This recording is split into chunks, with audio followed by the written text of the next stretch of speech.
बहुत समय पहले सोनापुर नाम के एक छोटे से गांव में दो बहनें रहती थीं, आराध्या और काव्या। उनका छोटा सा घर एक सुंदर नदी के किनारे था। आराध्या बहुत मेहनती और दयालु थी। वह हर सुबह जल्दी उठती, घर साफ करती, स्वादिष्ट खाना बनाती और अपने पिता की फल की दुकान में मदद करती। वह हमेशा मुस्कुराती रहती थी और सबकी सहायता करने को तैयार रहती थी। लेकिन काव्या बिल्कुल अलग स्वभाव की थी। उसे घूमना फिरना, सजना संवरना और अपनी सुंदरता पर घमंड करना पसंद था। वह अक्सर नदी किनारे बैठकर अपने लंबे चमकदार बालों को कंघी करती और पानी में अपना चेहरा देखकर कहती, मैं अपनी बहन से कहीं ज्यादा सुंदर हूँ। एक दिन उनके पिता को लंबी यात्रा पर जाना पड़ा। आराध्या बहुत दुखी हुई, लेकिन काव्या मन ही मन खुश थी। उसने सोचा, अब मैं पूरे दिन आराम से नदी किनारे बैठ सकूंगी। पिता के जाने के बाद आराध्या और भी ज्यादा मेहनत करने लगी। वह सुबह घर झाड़ू लगाती, दोपहर का खाना बनाती, कपड़े धोती और दुकान संभालती। काव्या केवल शरारत करती। वह साफ कालीन पर मिट्टी फैला देती और गर्म सूप में ठंडा पानी डाल देती। जब आराध्या पूछती, सूप ठंडा कैसे हो गया, तो काव्या कहती, शायद जानवरों ने गंदा कर दिया होगा। एक दिन काव्या जंगल में घूमने गई। उसने कच्चे फल तोड़े और कुछ नदी में फेंक दिए।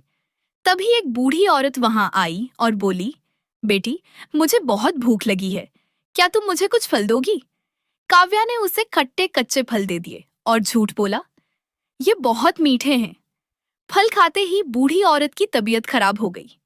शाम को आराध्या जंगल में सब्जियां लेने गई तो उसने उसी बूढ़ी औरत को बीमार हालत में देखा। वह तुरंत उसे घर ले आई, गरम सूप बनाया और जड़ी बूटी की चाय पिलाई। काव्या ने चुपके से चाय में मिट्टी डालने की कोशिश की, लेकिन आराध्या ने उसे रोक लिया। कुछ दिनों में बूढ़ी औरत ठीक हो गई। जाते समय उसने आराध्या को कुछ जादुई जामुन दिए और कहा, जब भी तुम बीमार पड़ो इन्हें खाना, तुम तुरंत ठीक हो जाओगी।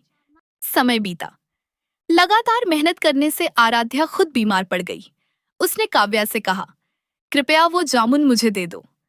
लेकिन काव्या लालच में सारे जामुन पहले ही खा चुकी थी। वह बोली, शायद पक्षी खा गए होंगे। आराध्या की हालत और बिगड़ गई। उसी समय बूढ़ी औरत फिर से घर आई। उसने आराध्या को बीमार देखा और उसकी आंखों में आंसू आ गए। अचानक वह एक सुंदर चमकती हुई परी में बदल गई। काव्या हैरान रह गई। उसने लालच में कहा, अगर तुम परी हो तो मेरे बाल दुनिया के सबसे सुंदर बना दो। परी ने गंभीर स्वर में कहा, मैंने तुम्हें भलाई करने का मौका दिया था, लेकिन तुमने हमेशा बुरा किया। परी ने अपनी जादुई छड़ी घुमाई और काव्या के लंबे बाल हरे बेलों में बदल गए। डरकर काव्या नदी की ओर भागी, लेकिन उसकी बेल जैसे बाल जमीन में उलझ गए। फिर परी ने एक जादुई जामुन आराध्या को खिलाया।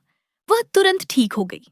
परी ने जादू किया और छोटा सा घर एक शानदार महल में बदल गया। यह तुम्हारी दयालुता का इनाम है, परी ने कहा। लेकिन आराध्या बोली, मुझे महल नहीं चाहिए, मुझे अपनी बहन चाहिए। उसके बिना मैं खुश नहीं रह सकती, कृपया उसे माफ कर दीजिए। आराध्या की बात सुनकर परी बहुत प्रसन्न हुई। उसने महल को फिर से छोटे घर में बदल दिया और काव्या के बाल पहले जैसे सुंदर कर दिए।